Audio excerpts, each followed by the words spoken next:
Hi, welcome to episode 3 of Beat the Status Quo from Choose to Think. I'm Harish, a partner at Choose to Think.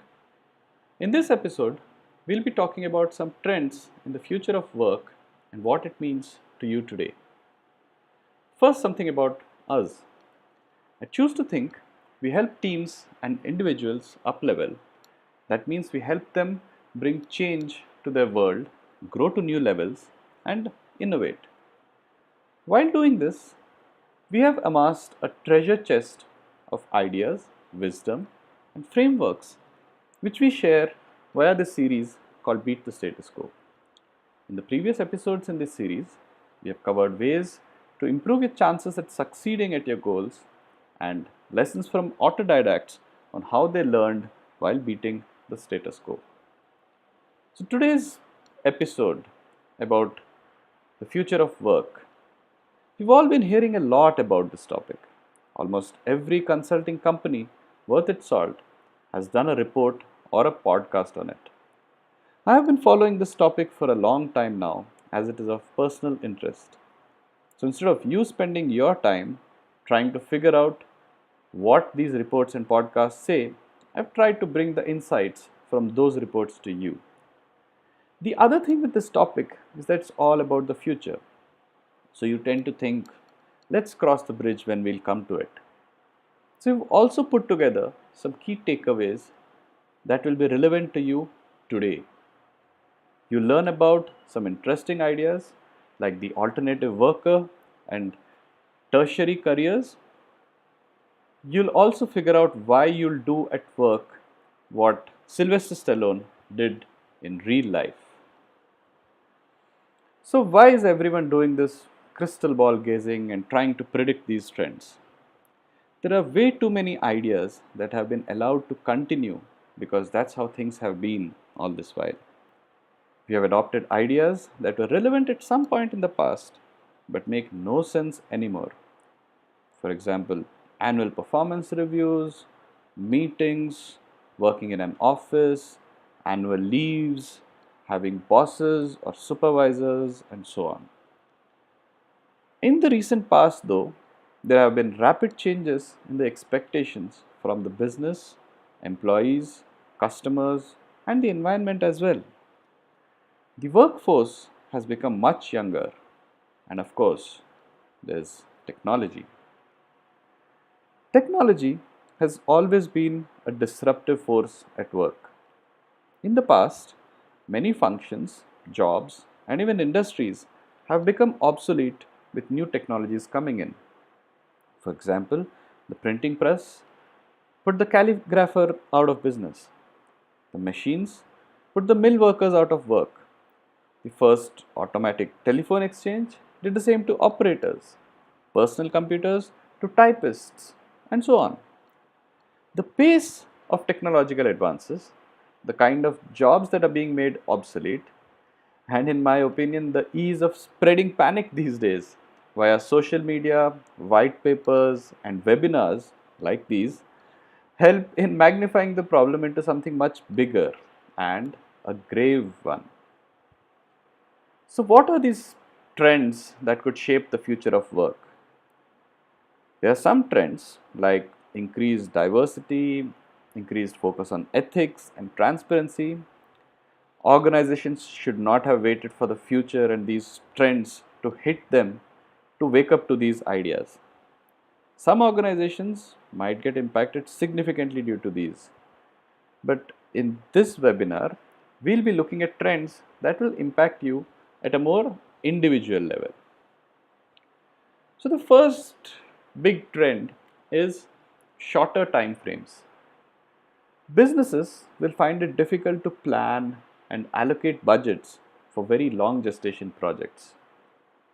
Customers, stakeholders, employees, founders, everyone will be hard pressed to set aside time and money for a long time before seeing any tangible results. Everywhere, organizations and people will need to think like startups of today.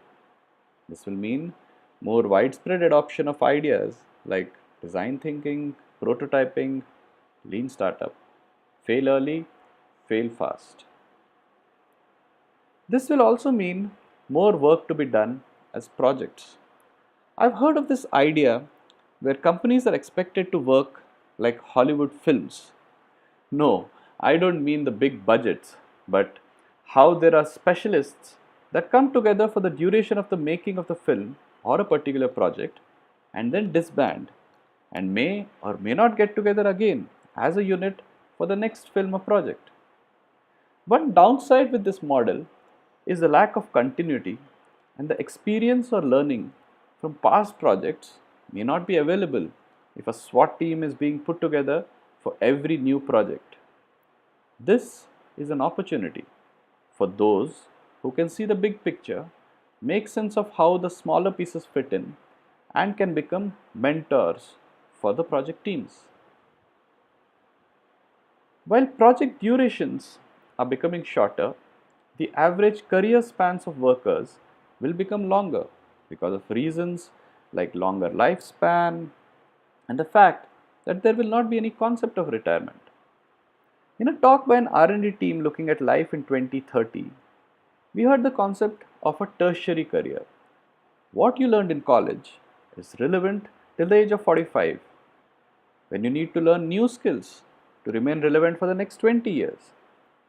If the average life expectancy is going to be 80 years, you will need to learn a new set of skills again at 65 to remain relevant for the next 15 years as well.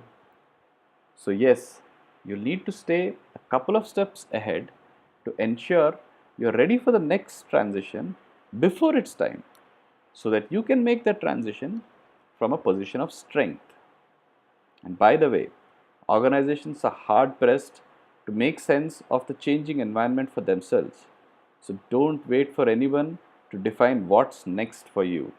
You're fully responsible and accountable for your learning and thus your career.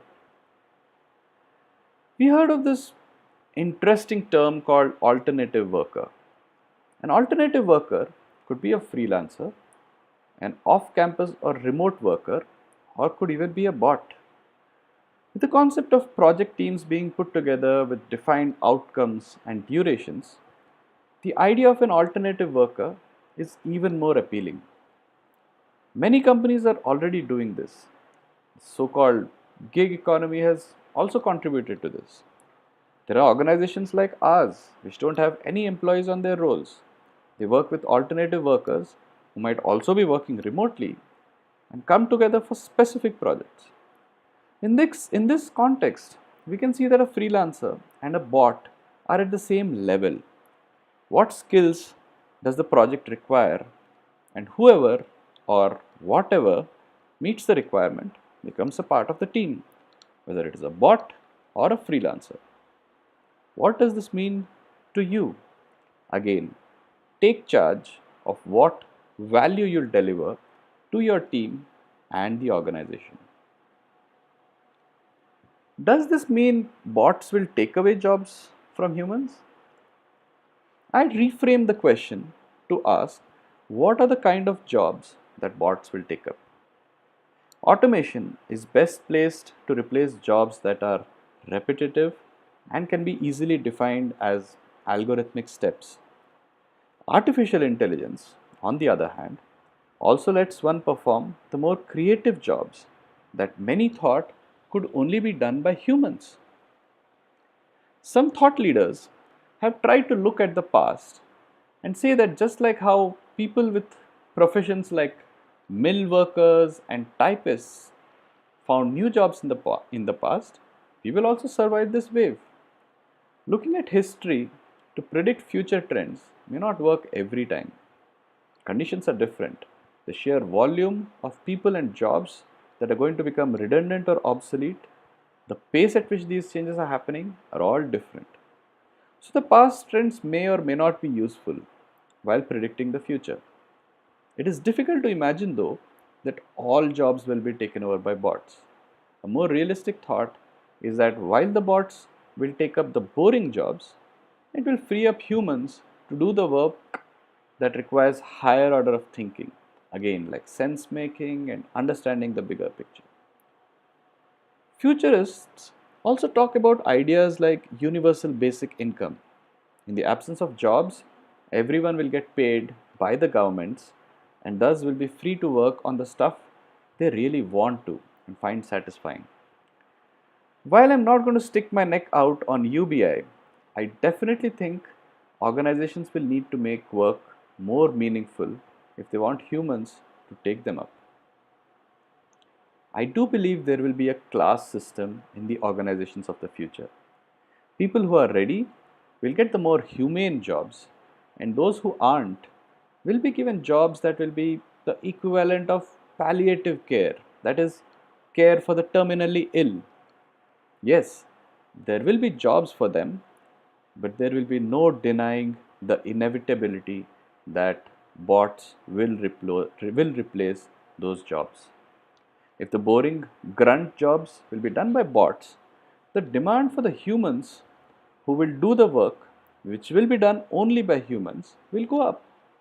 So, will there be a limited supply of humans who are ready to deal with the changed reality of the future?